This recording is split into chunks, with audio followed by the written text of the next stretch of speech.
Hello, everybody. Welcome to another episode of Thriving Doctors podcast. So it's just me again today. I hope that's okay. Yesterday, we were talking about seeing our wholeness, And today I thought, well, we need to go deeper than just seeing, don't we? So what's deeper than seeing? What's deeper than seeing that we're whole? What is that? It's feeling whole, isn't it? It's the difference between a change of mind and a change of heart. There's something more profound about something that we feel in our heart than something that we think in our mind, something that we see. So there's a deepening. And for me, it sounds a little bit like that a clash with what how we normally see understanding, right? So I think we normally, maybe I'm just speaking for myself here. I speak for myself. I used to see understanding as a 1 or a 0, as a yes or a no, as a black or a white. And so there's a real kind of left brain, over simplified, perhaps, logic to this. So I'm thinking about chemistry lessons for some reason. That's the metaphor that comes to my mind. So we had a real the hardest teacher in the school, the toughest teacher in the school, a real nasty piece of work, was our chemistry teacher. And he had to do an experiment, you had a list of instructions. So you had a list of equipment, and you had a process to follow, and following that process would get you the outcome that was there to illustrate the scientific process. So you kind of you learned the process, and so you understood how to do the process, or how you didn't do the process. Perhaps more simpler than that, and going back to earlier in my education, you learned that 2 + 2 = 4. Right? We used to recite our times table. So you either know that 2 + 2 = 4, or you don't. It's a 1 or a 0. It's a yes or no. It's a right or wrong. So when we see our wholeness, it's not like that. It's more like a spectrum of seeing it. So we might see something for ourselves as a new idea, but that new idea grows over time. It gathers momentum. It becomes more whole. And the idea that I'm thinking about here, the specific thing for me, is that moment when I had the outburst talking to a great person, a lady called Sarah Kreutzer. And I said, this is 14 years ago, right? My birth mother didn't love me enough to keep me.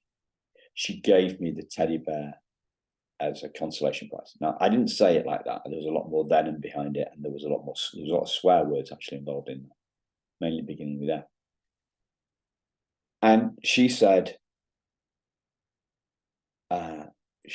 I'm a mum, Simon, and I don't think it was like that. And at that moment, I saw that she was correct. I saw the truth. I saw that it was highly unlikely, and that it was like that. And yet, 8 years later, when I read the letter from my birth mum to the social worker about buying me a teddy bear. I felt the same, what I'd seen logically in my head, I felt, see the trick? What I'd seen logically in my head, and it felt fairly profound at the time, I felt at a profoundness level, like way deeper than that. I don't know, 10 times, 100 times deeper. So to see the distance, there's a depth, there's a change from a theory, an idea, a concept, to a felt experience. That's what we're talking about here. Movement from theory to practice, from abstract perhaps to concrete, from seen to felt. And it's that feeling of wholeness has, for me, infinite depth. So it's hard to put this depth thing into words. So first metaphor that comes to my mind is an ocean, right? So there's a force 10 gale blowing. So we could see that force 10 gale as the trauma, maybe a metaphor for trauma. And yet we go, the deeper down we go into the depths of the ocean, the calmer and stiller it gets. And that might be a great metaphor for who we are, right? We're on the surface, we're stormy, and at our profound depths, we're still. And isn't that what all of us want? We want peace.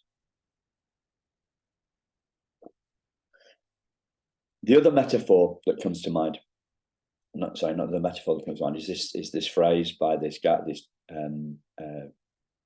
think he was a psychoanalyst and also a spiritual teacher, like a Jesuit priest, Pierre Teilhard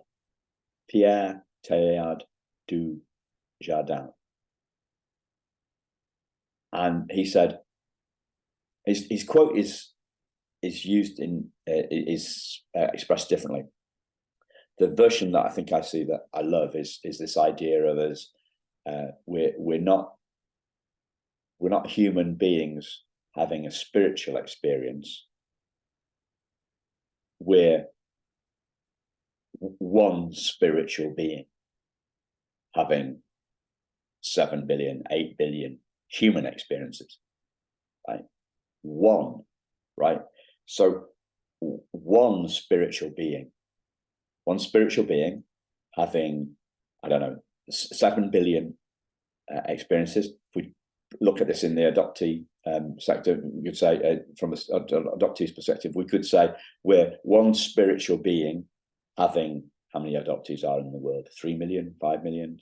We're having 5 million adoptees experience. And in that experience is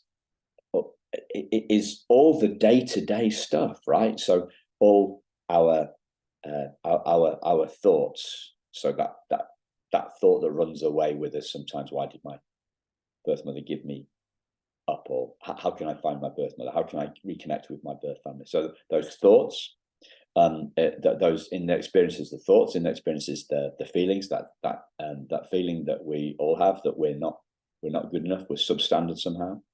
That feeling, sometimes a feeling of anger, sometimes the feeling we're going to be rejected again, the projection of rejection. So we're taking something that we perceived happened to us in the past, and we're perceiving it forward into the future.